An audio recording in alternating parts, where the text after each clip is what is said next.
Hi. Today we're going to make some hood hold down parking buttons to go with this latch system. This was kind of a common latch system, mostly on Italian cars.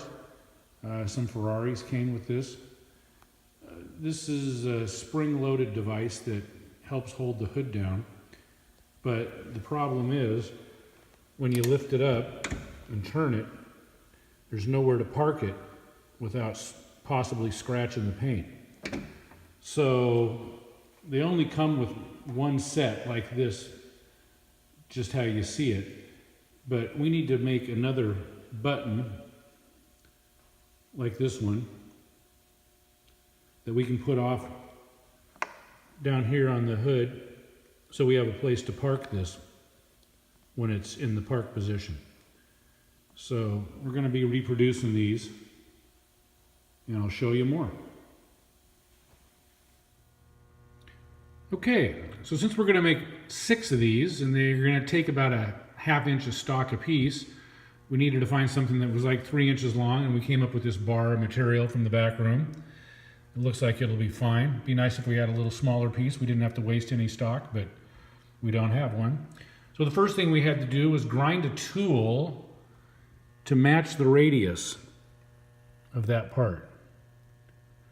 Now, this is actually a tool that I had ground for some other purpose before, but it's so close that we're just going to go ahead and go with it and call that good. And you'll notice that at the front edge, we've got a cutting edge there that tapers back, so we can cut that shoulder, that little boss that's right there, and come up to the edge. And you can see I marked on it so I would know what it was for. And we've got some angle there on the tool, on that profile tool. And a nice sharp edge.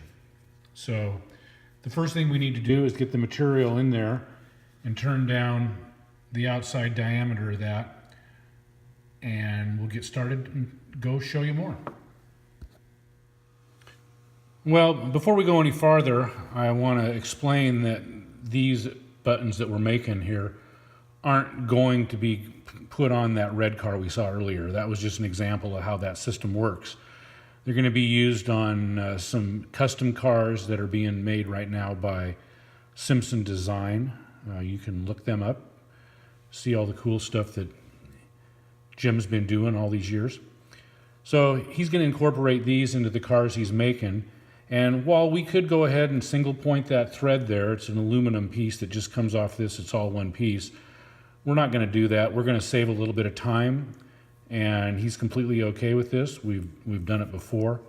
So what we're going to do is we're actually going to drill these and countersink them, and we're going to use these little metric screws here to protrude through. They'll come down through, and it'll look good. It'll look just fine. And these are stainless and they're metric, so it'll all work out good and it'll be solid and shouldn't be a problem. So that's the plan, and we'll get this set up and we'll take a couple cuts in the lathe and we'll show you where it goes.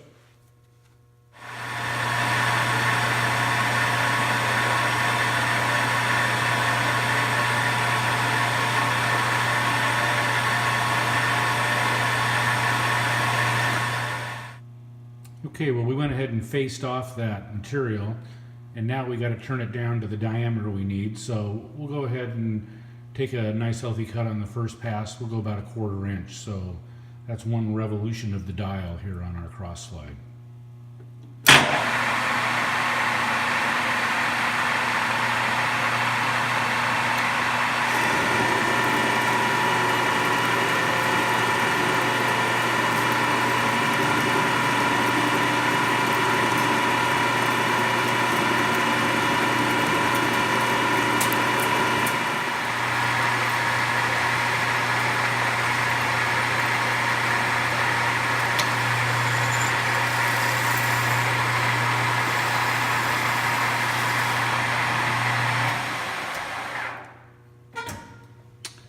Okay, we took another little roughing cut and then one final finish cut, and we now have our piece turned out.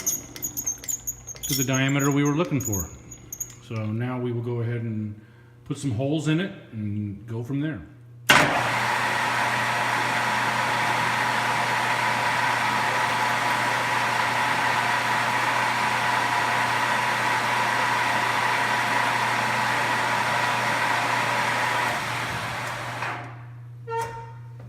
We put a pilot hole there just to keep our drill steady, and now we're going to go ahead and run our center hole through that has a little bit of clearance for our 6mm bolt.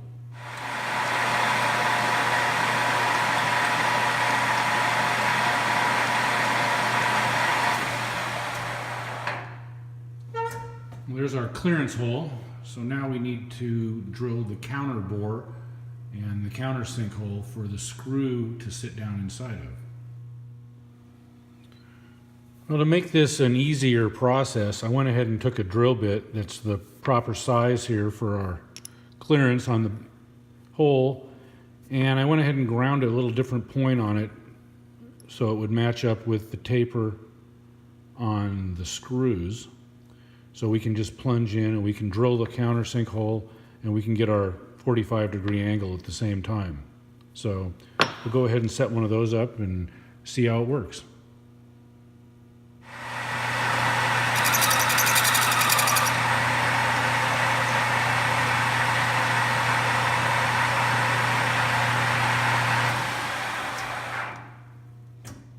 I went ahead and stuck the little button that we had on the end of this piece of stock with the tool there so I can get an idea exactly where to line it up, and you can see that we got the tool right there where the shape of it is.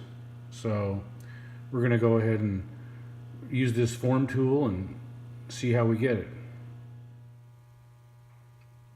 Well, I got a little ahead of myself. Before we use the form tool, we need to cut the little shoulder right there on that part. Makes it a lot easier. So as it turns out, it's the width of a parting tool.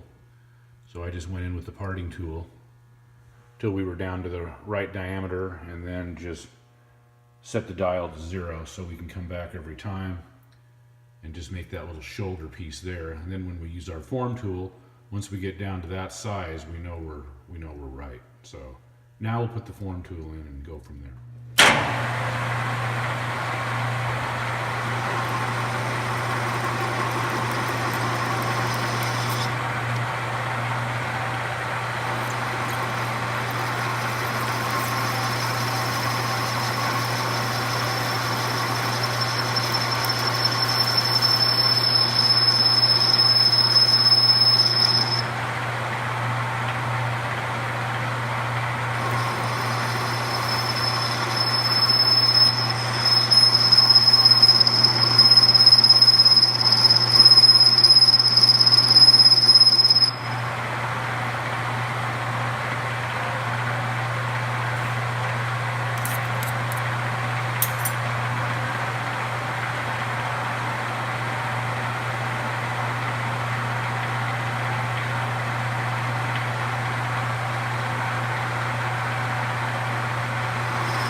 Well, there we have it.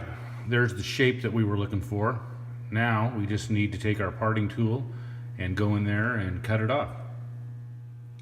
Now, before I finished parting it off all the way, I took a little 400 grit paper and went over the outside on the face there on the radius and the edges and just knocked them down a little bit and broke that sharp edge. So we'll go ahead and finish parting it off.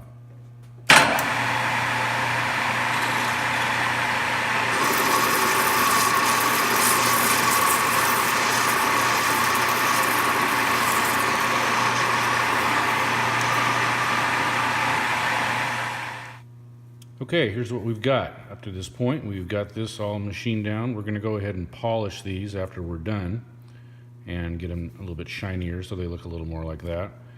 And ultimately, we're going to have these screws go through here, but the head is just a little big. So what we're going to end up doing, we're going to trim these heads down cut them back just a little bit so they fit inside of there nice and neat. But we'll go ahead and make all these first since we've got it set up for that. So we get it finished, I'll show you what it looks like. There we have the screw that's been turned down just enough to fit inside of the little button. So there we go. There's our finished hood buttons. They're all ready to go. And thanks for watching another episode of Matt's Machine Shop. Bye.